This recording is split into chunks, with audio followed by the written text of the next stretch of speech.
নমস্কার বন্ধুরা, আজকে শেয়ার করব লিকুইড ডো দিয়ে ডিম পরোটার রেসিপি। মাত্র 10 মিনিটে বানিয়ে নিতে পারবেন আর খেতেও হবে দারুণ টেস্টি। একঘেয়ে রুটি পরোটা খেতে ভালো না লাগলে আপনারা এই ডিম পরোটাগুলো বানিয়ে নিতে পারেন। যেমন হবে টেস্টি তেমনই হবে হেলদি। তো আজকের এই ডিম পরোটা তৈরি করার জন্য আমি এখানে কিছু সবজি আগে থেকেই কেটে রেখেছিলাম বন্ধুরা। এখানে একটা মিডিয়াম সাইজের পেঁয়াজ, একটা গাজর, ছোট সাইজের একটা ক্যাপসিকাম, একটা টমেটো আর 3টে কাঁচা লঙ্কা আমি এভাবে ছোট ছোট করে কুচিয়ে রেখেছিলাম। সবজিগুলো একদমই ছোট ছোট কিউব আকারে কেটে নিতে হবে। এবার একটা পাত্রে আমি নিয়ে নিচ্ছি চায়ের কাপ মেপে 2 কাপ মতো ময়দা। আপনারা চাইলে শুধু ময়দা দিয়েও করতে পারেন পরোটাগুলো, আবার চাইলে আটা ময়দা মিশিয়েও কিন্তু পরোটাগুলো বানিয়ে নিতে পারেন। এর মধ্যে দিয়ে দিচ্ছি আমি স্বাদ মতো লবণ আর দিচ্ছি এখানে একটা ডিম। 2 কাপ ময়দার জন্য এখানে ব্যবহার করছি আমি একটা ডিম। তো বন্ধুরা, আপনারা যে পরিমাণ ময়দার ব্যবহার করবেন সেই পরিমাণ বুঝে এখানে ডিমটা যোগ করে নিতে হবে। এখন অল্প অল্প জল দিয়ে একটা লিকুইড ডো আমাদের তৈরি করে নিতে হবে। প্রথমেই আমি দিয়ে দিচ্ছি 1 কাপ জল।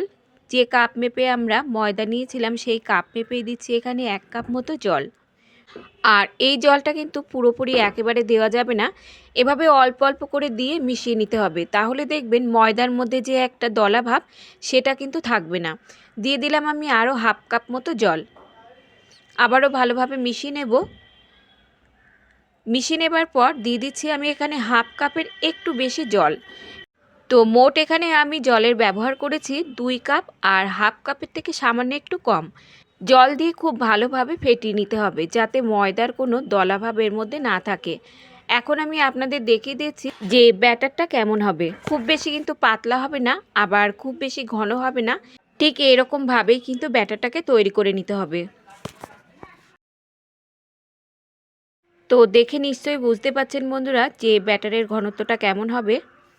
এবার এটাকে সাইডে রেখে দিচ্ছি। আর এই পরোটা বানানোর জন্য এখানে দেখুন আমি নিয়েছি 5টা ডিম। আপনারা যে পরিমাণ পরোটা বানাবেন সেই পরিমাণ বুঝে এখানে ডিমটা যোগ করে নেবেন। একে একে সব ডিমগুলোকে ফাটিয়ে নেব। 5টা ডিম ফাটিয়ে নেবার পর এবার এখানে দিয়ে দিচ্ছি সামান্য একটু লবণ। আর যে সবজিগুলো আগে থেকে কুচিয়ে রেখেছিলাম দিয়ে দিচ্ছি সেই সবজিগুলো। এই পরোটাগুলো এতটাই টেস্টি হয়, কখনো এইভাবে তৈরি না করলে একবার বানিয়ে দেখুন, খেতে কিন্তু দারুণ টেস্টি হয়। এবার দিয়ে দিচ্ছি কিছুটা পরিমাণ কুচানো ধনেপাতা। আর পরোটাগুলো আরও হেলদি করার জন্য দিয়ে দিচ্ছি 1 মুঠো কুচানো পালং শাক। এখন ডিমের সঙ্গে সমস্ত উপকরণ খুব ভালোভাবে মিশিয়ে নিতে হবে। আমি এখানে 3টে কোচানো কাঁচা লঙ্কা যোগ করলাম, তবে আপনারা যদি একটু ঝাল ঝাল খেতে চান তো সেই পরিমাণ বুঝে এখানে লঙ্কাটা যোগ করে নিতে হবে। এবার এটাকে সাইডে রেখে দিচ্ছি। আর এখানে দেখুন একটা প্যান আমি খুব ভালোভাবে গরম করে নিয়ে যে ব্যাটারটা আমরা তৈরি করে রেখেছিলাম সেই ব্যাটারের থেকে 1 হাতা পরিমাণ ব্যাটার দিয়ে এভাবে ঘুরিয়ে ঘুরিয়ে চারিপাশে সমানভাবে দিয়ে দিতে হবে, যাতে কোনো পাশ মোটা না হয় আবার কোনো পাশ পাতলা না হয়ে যায়। আর লো টু মিডিয়াম হিটে কিন্তু রুটিগুলো ভেজে নিতে হবে। বন্ধুরা, এই রুটিগুলো ভাজতে কিন্তু মাত্র 1 থেকে 1.5 মিনিটের মতো সময় লাগে। 30 থেকে 40 সেকেন্ড পর এভাবে উল্টে দিয়ে রুটির উপরে হালকাভাবে চাপ দিলে দেখবেন রুটিগুলো খুব সুন্দরভাবে ফুলে উঠবে। সকালের জলখাবার কিংবা রাতের জলখাবারের জন্য আমরা প্রায়ই কিন্তু রুটি বানিয়ে থাকি। তো মাখা বেলার ঝামেলা ছাড়া আপনারা চাইলে কিন্তু এই রুটিগুলো বানিয়ে নিতে পারেন। রুটিগুলো বানাতেও যেমন কম সময় লাগবে, খেতেও কিন্তু হবে দারুণ টেস্টি আর হবে একদমই নরম তুলতুলে।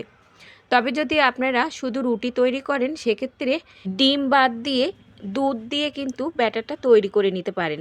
সেক্ষেত্রেও রুটিগুলো হবে একদমই নরম তুলতুলে। তো এখানে দেখুন রুটিগুলো বন্ধুরা খুব সুন্দরভাবে ফুলে উঠেছে। আর এই রুটিগুলো কিন্তু 2 দিন পরেও যদি আপনারা রেখে খান তাও কিন্তু একদমই নরম তুলতুলে থাকবে। তো একে একে আমি সমস্ত রুটিগুলো এভাবেই ভেজে নেব। দেখুন এখানে একটা রুটি আমার একদমই রেডি। তো আরও একটা রুটি আমি বানিয়ে দেখাচ্ছি বন্ধুরা। 1 হাতা মতো ব্যাটার দিয়ে এভাবে ঘুরিয়ে চারিপাশ সমান করে দিতে হবে। 30 থেকে 40 সেকেন্ড মতো রাখার পর উল্টে দিয়ে হালকা হালকাভাবে এভাবে একটু চাপ দিলেই দেখবেন রুটিগুলো খুব সুন্দরভাবে ফুলে উঠবে। আর দুপাশ উল্টে পাল্টে দিয়ে হালকা লালচে করে ভেজে নিতে হবে। তো সব রুটিগুলো ভাজা আমার একদমই রেডি। 2 কাপ ময়দার মোট আমার এখানে 10টা রুটি তৈরি হয়েছে। সব রুটিগুলো দিয়েই কিন্তু আমি পরোটা তৈরি করব না, কিছু রুটি আমি এখানে রেখে দেব আর কিছু রুটি দিয়ে পরোটা তৈরি করে নেব। দেখুন আমি রুটিগুলো দেখিয়ে দিচ্ছি কতটা নরম, একদমই নরম তুলতুলে, মুখে দিলেই কিন্তু মিলিয়ে যাবে, খেতেও কিন্তু হবে দারুণ টেস্টি। এভাবে তৈরি করে কিন্তু আপনারা সবজি তরকারির সঙ্গেও সার্ভ করতে পারেন। এখন আমরা পরোটাগুলোকে ভেজে নেব। তার জন্য দেখুন একটা কড়াইতে এখানে নিয়ে নিচ্ছি আমি 1 চামচ মতো বাটার। আমি এখানে বাটার দিয়ে পরোটাগুলো ভেজে নিচ্ছি, তবে আপনারা চাইলে সাদা তেল দিয়েও কিন্তু ভেজে নিতে পারেন। বাটার মেল্ট হয়ে যাবার পর যে ডিমের গোলাটা আমরা তৈরি করে রেখেছিলাম তার থেকে 1 হাতা পরিমাণ দিয়ে দিচ্ছি, দিয়ে হাতা দিয়ে এভাবে একটু ছড়িয়ে দিতে হবে।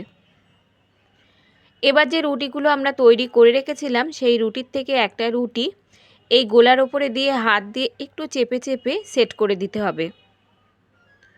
এখন 20 থেকে 30 সেকেন্ডের মতো ডিমটাকে হতে দিতে হবে একদম লো হিটে দিয়ে। তো এটা হতে থাকুক। আর এখানে দেখুন আমি একটা কিউব চিজ গ্রেট করে নিচ্ছি। পরোটাগুলোকে আরও টেস্টি করার জন্য এখানে চিজ যদি আপনারা ব্যবহার করেন তাহলে এই পরোটাগুলো হবে খেতে দারুণ টেস্টি। তবে চিজ ছাড়াও কিন্তু পরোটাগুলো বানানো যাবে। 30 থেকে 40 সেকেন্ড পর এখন এই পরোটাটাকে উল্টে দেব। এবার যে চিজ আমরা গ্রেট করে রেখেছিলাম তার থেকে সামান্য একটু নিয়ে এক সাইডে দিয়ে পরোটাটাকে ফোল্ড করে নিতে হবে।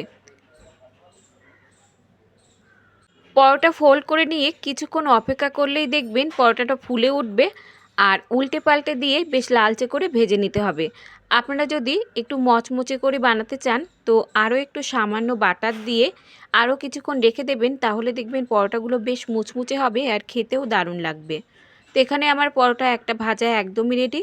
আর দেখতেই পাচ্ছেন পরোটাগুলো কতটা পুরু। ব্রেকফাস্ট হোক কিংবা ডিনারে এই একটা পরোটা খেলেই কিন্তু পেট ভরে যাবে। তো বন্ধুরা, আজকের এই একদমই সহজ পরোটার রেসিপি যদি আপনাদের ভালো লাগে একটা লাইক আর সাবস্ক্রাইব করে আমার পাশে থাকার অনুরোধ রইল। আজ তাহলে এই পর্যন্ত বন্ধুরা, দেখা হবে অন্য কোনো রেসিপির সঙ্গে। ততক্ষণ সুস্থ থাকবেন, ভালো থাকবেন আর সম্পূর্ণ রেসিপিটি দেখার জন্য সকলকে ধন্যবাদ।